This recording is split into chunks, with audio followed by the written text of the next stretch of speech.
and thank you for taking the time to learn more about guardianship.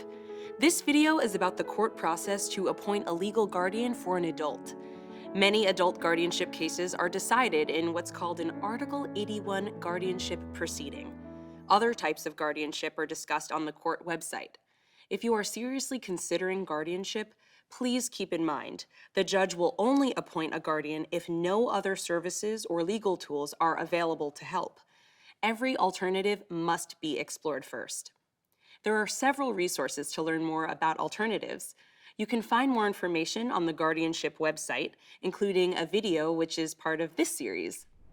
Let's talk about who can start an Article 81 guardianship proceeding. Anyone concerned with the well-being of another person can start an Article 81 guardianship proceeding, including family, friends, adult protective services, hospitals, and even the person themselves. While you do not need an attorney, keep in mind that the process is complex. You should work with an attorney if possible. Let's take a minute to review some terms that you should know. The person who brings the case is called the petitioner. If the petitioner does not have a lawyer, they are called self-represented, or a Latin term, pro se. The person who may need a guardian is called an alleged incapacitated person, or AIP for short. Another important individual in this process is the court evaluator, sometimes called the eyes and ears of the court. A judge often appoints a court evaluator to make a recommendation about whether they believe the person needs a guardian and who the guardian should be. They are a neutral person who will talk to the alleged incapacitated person, the petitioner, and other people involved.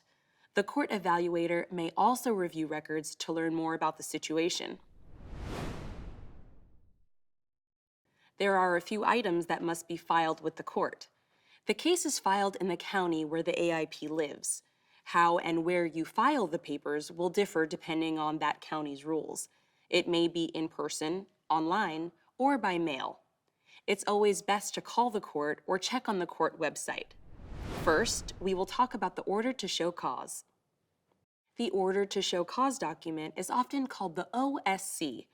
The OSC tells the AIP what their legal rights are in this process. It also lists the powers the petitioner thinks the guardian should have to keep the AIP safe. If there are any time-sensitive issues like urgent medical needs or a possible eviction, these issues should be addressed in the order to show cause.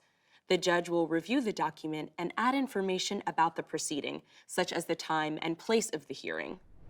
Another important document you will need to file is the verified petition. The verified petition is where you tell your story, explaining why the person needs a guardian and who should take on this role. Be specific. Why is this person unable to manage their personal needs or property? Give examples of poor decision-making. Clearly state the powers requested and identify a proposed guardian. In both the order to show cause and the verified petition, the petitioner must name all interested parties. The term interested party means those involved in the life of the AIP. This can include family, roommates, or perhaps the administrator of a nursing home, if that's where the AIP is living. There is one more required document, a request for judicial intervention. The request for judicial intervention is also known as an RJI. When you start a case, the clerk uses this form to assign a judge. You will also need to purchase an index number. The court uses this number to easily identify your case going forward. The index number will go on all your forms. Fees for the RJI and index number can be expensive. Expect to pay several $100s. If you cannot afford this fee, call your specific court to request a fee waiver. Let's talk about what happens next. Once you file everything, a judge will review your papers. If the judge decides your papers have all the needed information, they will sign the order to show cause and provide the following information: the date, time, and location of the hearing, the name and contact information of the court evaluator, the name of the AIP's attorney if one is appointed, and who has to be notified of the proceedings and how.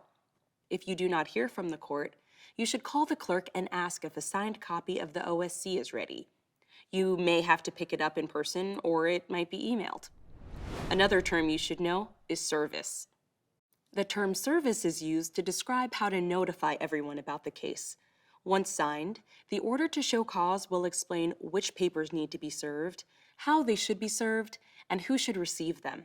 There are several possibilities.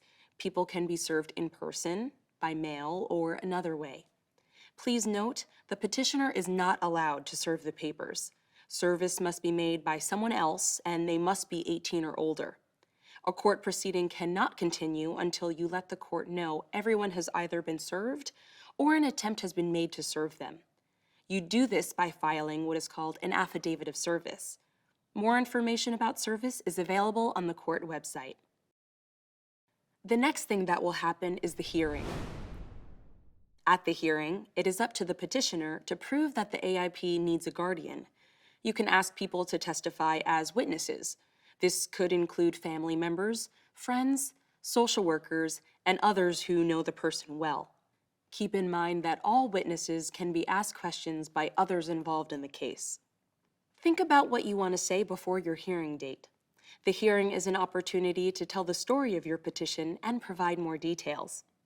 After the petitioner presents their case, the AIP and other parties will have an opportunity to talk. If you are the AIP in a guardianship proceeding, you can have an attorney represent you and help explain your point of view. If an attorney was not appointed and you want one, you should let the court evaluator or the court know. You can also hire an attorney yourself.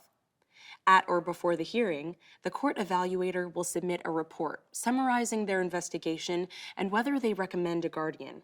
Sometimes they will testify as well. If you do not understand what is happening during a hearing, ask the judge or another trusted individual in the court to help explain. At the end of the hearing, the judge will usually give their decision either out loud or at a later date in writing. Their decision will detail whether or not they think a guardian needs to be appointed, who the guardian will be, what powers the guardian will have, and how long the guardianship should last. Please keep in mind that even if the petitioner asks to be the guardian or suggests another person, the judge can still pick someone else. If a guardian is appointed, the judge will appoint a court examiner who will review the guardian's reports going forward and ensure the guardian complies with their duties. Note that the court examiner is a different role than the court evaluator, who I mentioned earlier. The petitioner will sometimes be asked to draft an order for the judge to sign. The order is an official paper stating the judge's decision. There are resources available on our website to explain this process. We have covered a lot of material. An Article 81 guardianship proceeding is a complex legal process. It is best to talk to a lawyer if possible. You can also ask the judge or other court staff questions if you don't understand what is happening with your case. I hope the information in this video has been helpful. Thanks for watching.